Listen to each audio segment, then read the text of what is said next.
Well, what are we up to today? Well, we're looking at a section of storage in my workshop that is well overdue for a cleanup. Now, in particular, this box here contains hard drives of all shapes and models in different frames and brackets. I've been collecting them for years and I'm sick of them. I'm going to get through all of these and try and back up a bunch of them. And anything that's of interest, I'll back up. Anything that's not, I'm just going to leave it on there. And these might get passed on to somewhere like PM Data Recovery or something to use for spare parts. Or I might pull the magnets out of some of them. In any case, I'm going to pull this box out, take it inside and sit it on my bench and start recovering stuff. Alright, we've got our test bench set up here. I've got a power supply rigged to fire up on its own. I've got Molex and I've got SATA power connectors, and I've got mini IDE, standard IDE and SATA all in this USB adapter. Hopefully I can get something to fire up and get some data off it. Let's dig through this box and find SATA ones first, and then we'll work down from there. Now I'm running this little adapter through my USB 3 hub, and it's a bit dicky sometimes about how it does stuff, so it might not actually recognize this.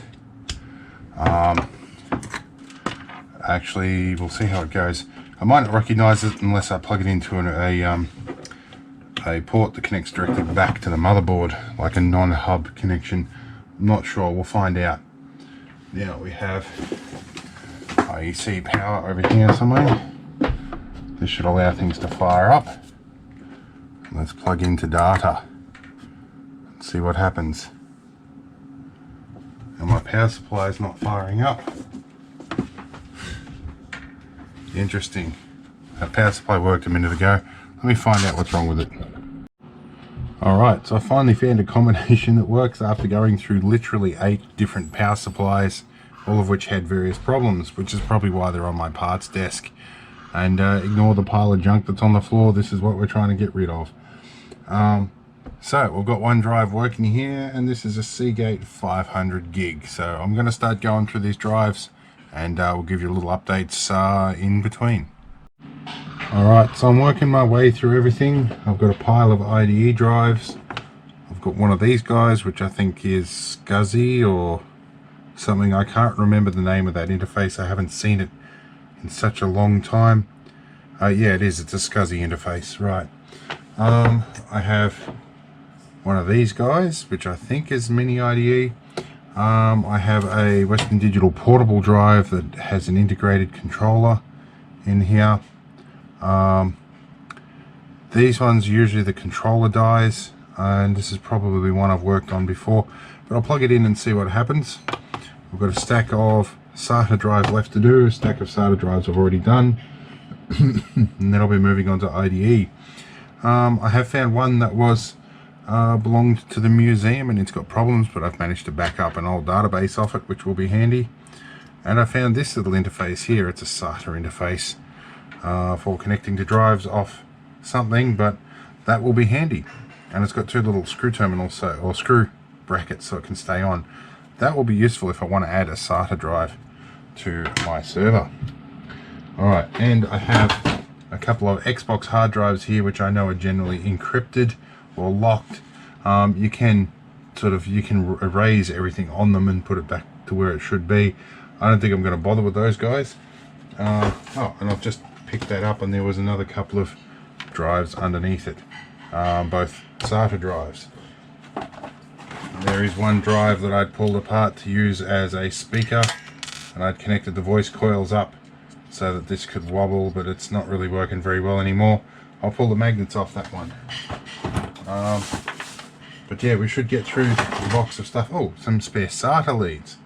I have been wondering where they went.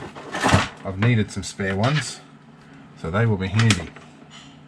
Alright, and there's all sorts of goodies rolling around at the bottom of the box, but yeah. Anyway, let's move on. Alright, so we're through all of the SATA drives.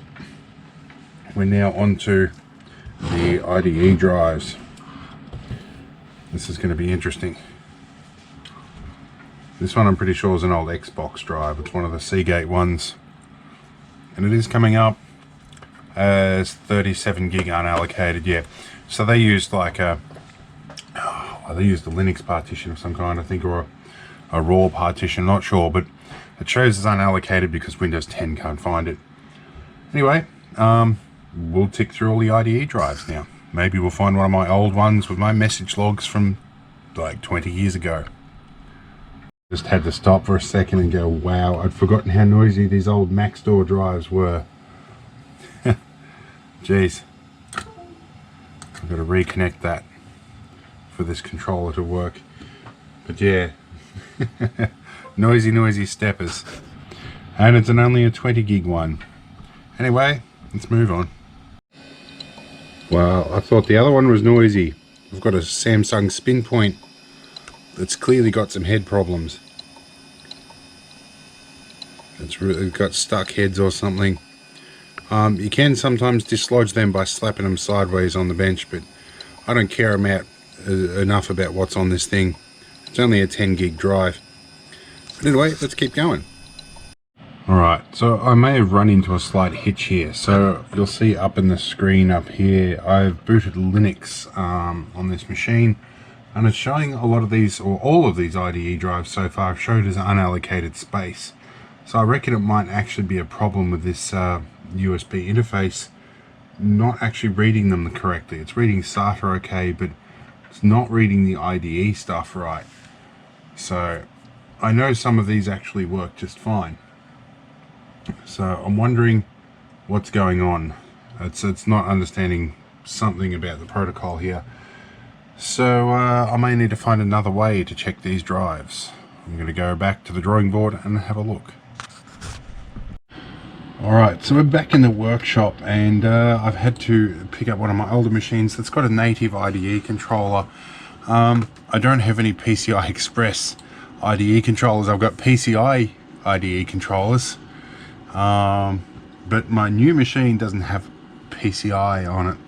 This machine does. My other machine actually has SATA and IDE on board. This one does too, but this one's just easier to access. Now, let's see what we've got here. I'm still running Windows 10 on this machine, just. Let's see what this partition reads on this guy. And it's on cable select, so it should be alright. There's only one device on that line. Ah, maybe that's what it is. Maybe it's me. Maybe it's the jumper setting. Well, this isn't detecting it at all. Alright, interesting. Give me a few minutes to muck around with it and see what happens. Alright, we've got to adjust our camera a little bit. I went into Device Manager and told it to search for new hardware, and apparently it's picked up a Western Digital 40 gig drive.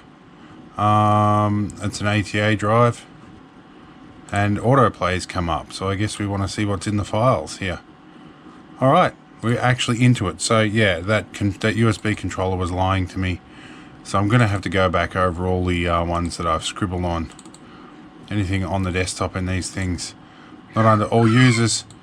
The magpies are hungry too, by the way. So I guess I'm going to be doing these ones out in the shed, which is going to be fun, but you know, we'll get there eventually. Alright, this little Mac store that I put on here, apparently Windows 7 wouldn't let me access it. It said access denied. So I'm an admin user, so I'm just overwriting the right properties of all the folders. But I'm looking at this sort of stuff, and there's not that much in there that belongs to me, so need to close and reopen it if I've just taken ownership of it. Okay, let's see if I'm actually able to get in here now. Yes, I can. So there's a few things in here that well, it's obviously something I've fixed. It's something I will have fixed this at some point, because I've got Sniff Pass on here. That's a password sniffing program that I would have used to recover their old stuff. And I'm seeing like church resignation letter and stuff here. So yes, I recall this computer and fixing it. So yep, that drive can go. Alright, let's keep moving on. Alright, we've got another one that won't show up in the hardware list. And it's got that classic ticking sound. It sounds like the heads are not parking or not locking. And this is our Samsung spin point that we pulled up earlier. So yeah, it's a no-go. So we're gonna rip that one out. And like all of these, we're gonna write on it, it's a dead one. Right.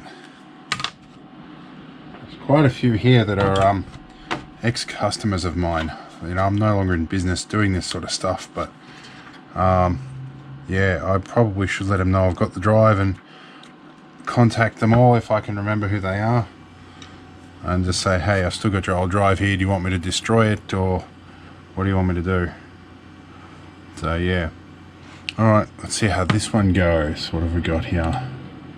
See if you'll come up. That one looks like it's going to happen. Which was this one? This one I don't know. I think it's a Max Tour by the look of the shape of it. No, it's a Seagate. It comes up as an ST320410A, which I think is like a 40 gig one. Let's see if I can see it in the file manager over the back here. I'm opening all sorts of wrong things over here. Wow, this one has disappeared off the drive list. Maybe it's dropped a partition. Let's go my computer here. No, it hasn't loaded a partition yet. I'll give it a couple of minutes and we'll see what happens. Well, it's showing up as having a 17, or it's basically a 20 gig drive, 17.82. Oh, I'm tired here. But it's not showing up as a partition that I can do anything with. I can delete the volume. So it's probably a Linux partition of some kind. Not surprising given that's been in my collection. So let's pull this out. We'll tick through. We're about halfway through the IDE drives now. I'm going to mark this one as okay, odd partition.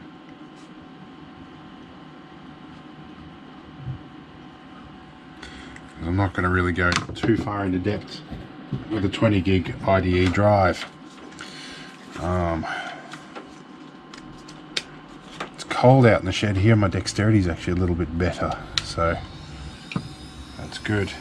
One of the quirks of multiple sclerosis, or at least in my case, is the cold weather helps it, or rather helps dull it, so I have better dexterity. Wow, this is a noisy drive. What are you again?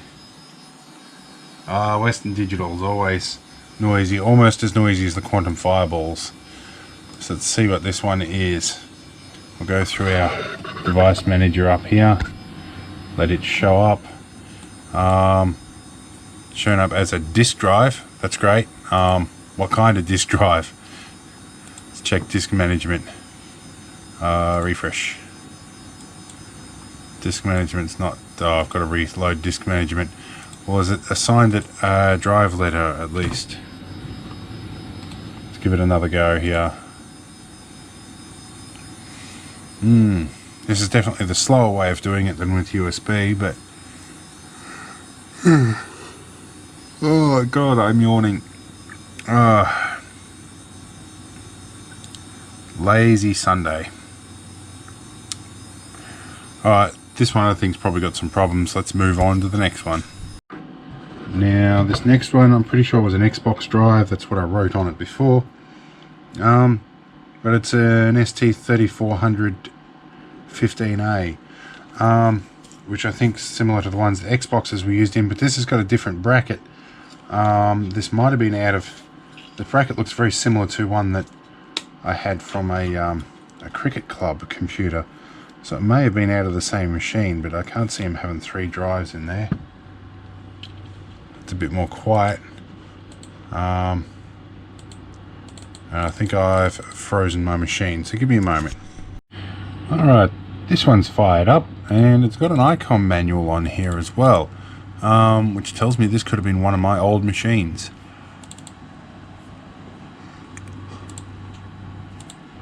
It's got Joe and owner, so Joe won't be me, and not much in that. We don't want to be showing personal files on here if we can help it. I've got to get permission to it, so it's probably not one of mine. which is really what I'm looking for. I'm looking for a couple of my old drives that I think I've got in archive somewhere, with some really ancient stuff on them. Yeah. Alright, we'll leave this go for a bit. Alright, so this one, let's change the camera angle a bit here. This one is just not responding. It stopped ticking and it's just sitting here spinning. Nothing's moving with it. That one's probably not okay. Mark it as Joe and problems.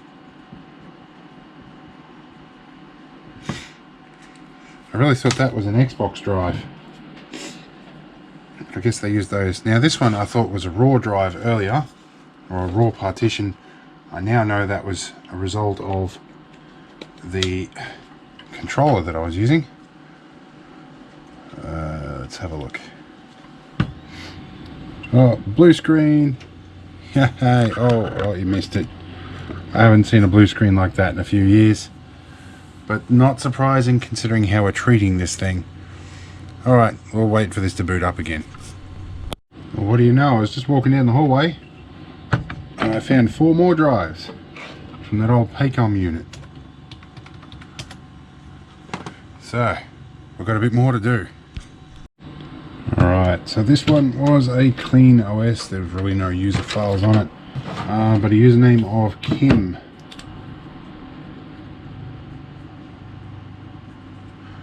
Not sure what that was from, but anyway, they didn't do much with that computer. An old WD-800. These are noisy off memory.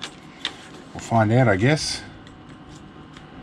I know I kind of glanced over all the SATA drives, but you know, it's the old stuff seems to bring the interest on this channel. Well, not too noisy. Oh, Windows has recovered from an unexpected shutdown. Yes, we are well aware of that. Now, what is it? We want a device manager. So in this, we have to go to Start menu, right click on my computer, go to Properties, and then go to Device Manager from there. Okay. And from there, we can go search for new hardware. Search for new hardware. Alright. Well, the old WD-800's not responding. It did a few clickety clicks and then stopped talking. So that's going to be a not okay. Okay, that can go there. I have a growing pile on the floor here. Holy crap. That's an 8.4 gig drive. The only one I've seen smaller than this is a 20 meg drive I have on the shelf. In fact, let me get that. Now I had to go dig up my museum here, but this is what used to pass for 20 megabytes. Not 20 gig, 20 megabytes. So about 20 floppy disks worth. Or about more like 15. It's an MFM drive, so it's modified frequency manipulation, something like that. It's a modified frequency signal. I'm actually looking to part with this one in the near future. This is very similar to what would be in the Amiga 2000 that I've got. Although I think it's a version of IDE. I haven't bothered to look too deep into it. But yeah, so this one's on the shelf as well. But yeah, what passes off for many thousands of times on a memory stick, and that's like the smallest memory stick you can buy now. In fact, I don't think you can even buy 8 gig anymore. The smallest I've seen is 16s. So while we're here, we'll plug this 8.4 gig in, and while it's spinning up, we'll put our 20 meg back on the museum shelf. Why are you up? Oh, it's noisy, isn't it ever?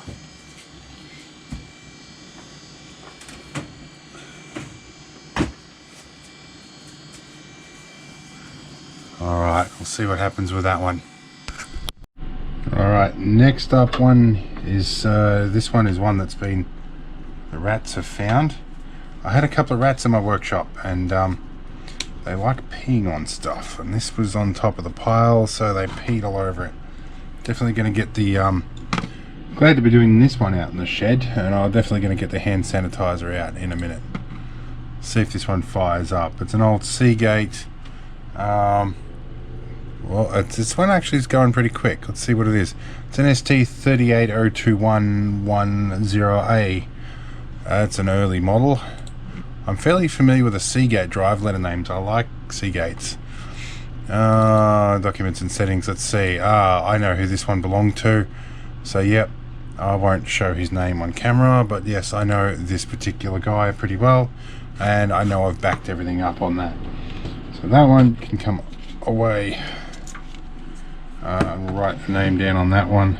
And no, that might not have been the top of the pile one.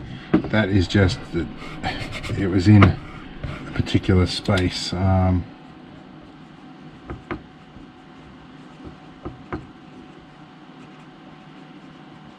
that might have messed up my marker. Wow.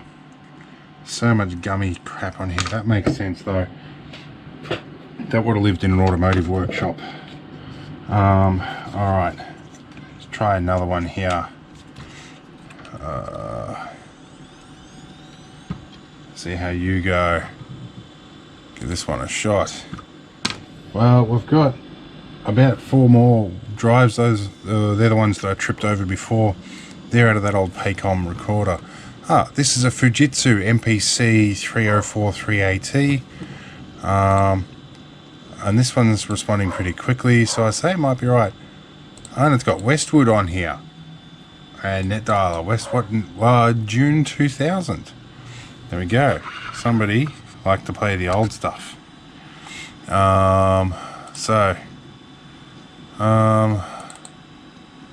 a few things in here. I'm going to have a quick look through and see if I can identify where this one came from.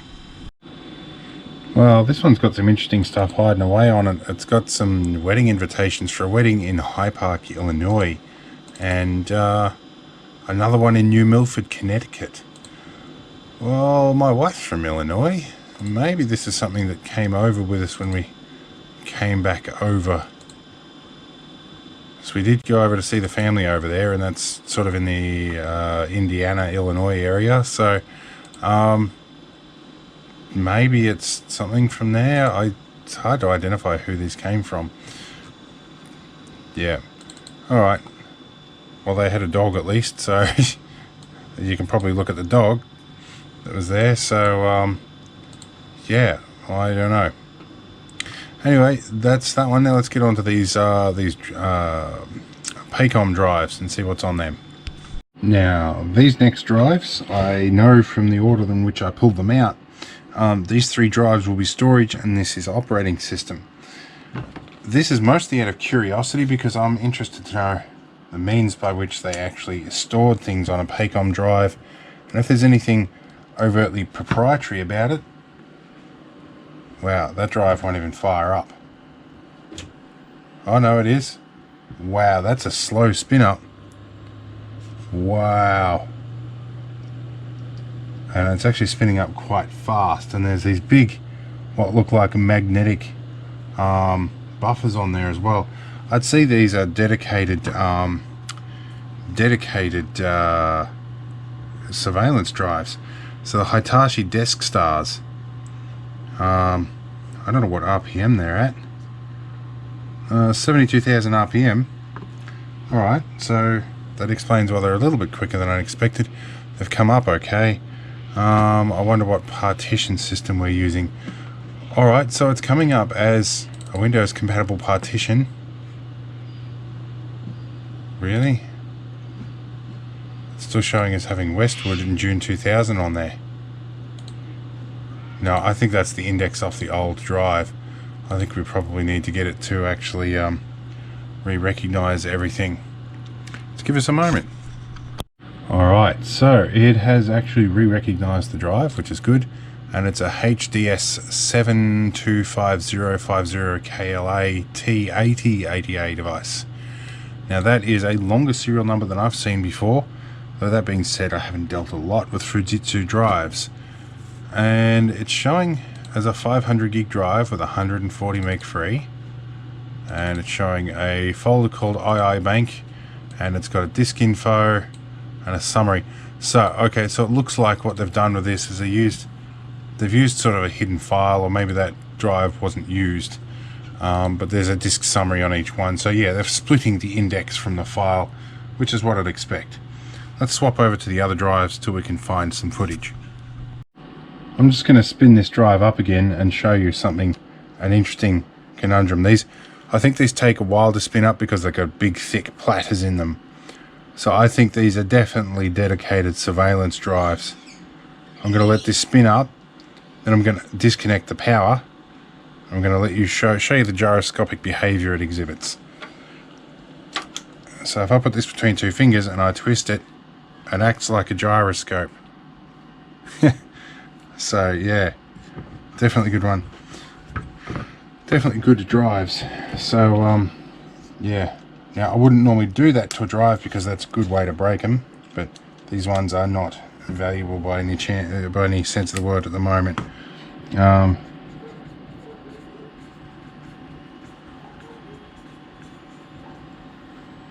marking them as surveillance drives. Now this is going to be a long process, but let's see how we go. Alright, so the number 3 drive that I've plugged in, or the third one of these 3 drives, is actually making a bit of noise and searching for stuff. But still, the only available stuff on this drive is just that iibank folder and a disk info file. But yeah, I think there's probably a bit more on that disk, unless they formatted it before they sent it to me, which is quite possible, because I got this came in a DVR that I was donated. So yeah, let's just run a disk info summary, see how much is used. That's what our properties say. 140 meg free of 465 gig. I'd say they've probably got a reserved, like a file in here that is reserving that file space. So yes, there is definitely something proprietary about the way Paycom wrote to these drives, probably in some sort of RAID array or something. Now this is clearly the operating system drive, and it says they've got a, if I interpret from this, the operating system edition is from the 6th to the 5th 07 or something, and it's a 2006 version. So yeah, this will be the OS, which looked a bit like Windows CE off memory. We'll let this fire up and see what's on it. While we're at it, we'll mark each drive as we're checking them all.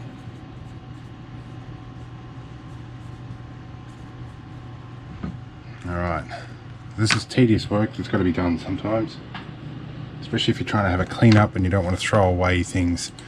Like the bloke that threw out, like he had like 100 Bitcoin back in the really early days, and he threw it out in the tip.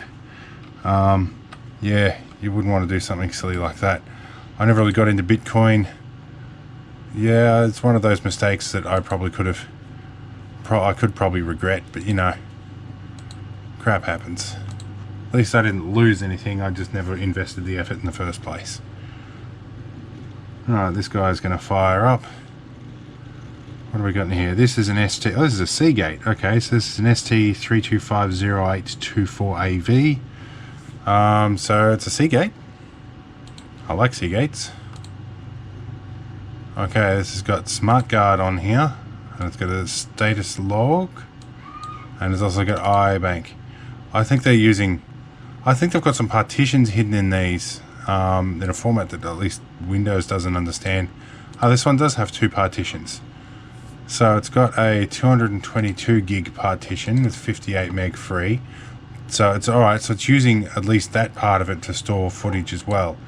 And then we've got a little 8 gig partition here that has Windows on it, and using SmartGuard. So, and yep, so we had several users on here and a default user. It's mostly just settings, nothing of any real note. There's an admin here, anything on the desktop, nothing. So yeah, they didn't do anything silly with it, and they didn't install stuff that shouldn't have run on a DVR. By the look of things, there's a digital rights management folder in here. So nothing of really note on here. Probably a few configuration files. And it looks like it's Windows XPE for DVR version 2.22. That looks like what they're running on here. So, and there's a guard record as well. So yeah, nothing of any note on this drive. Alright, so it can come out. So that's it for the IDE drives. except for maybe the Xbox drives, but I know what the situation with them is going to be. So my old drives are not in this collection anywhere, so I have another stash of drives, but I'm going to handle them another day. But anyway, at least I know these ones are pretty well safe to dispose of. Alright, so that's pretty well it for going through hard drives. I hope it was mildly interesting, but there's going to be more stuff that probably is more interesting in the near future. And I know I've promised that in the last few of my videos, but there's a lot of stuff to be done, and I've only got so many hours in a day where I can actually function, so I'm doing the best I can. See you in the next video.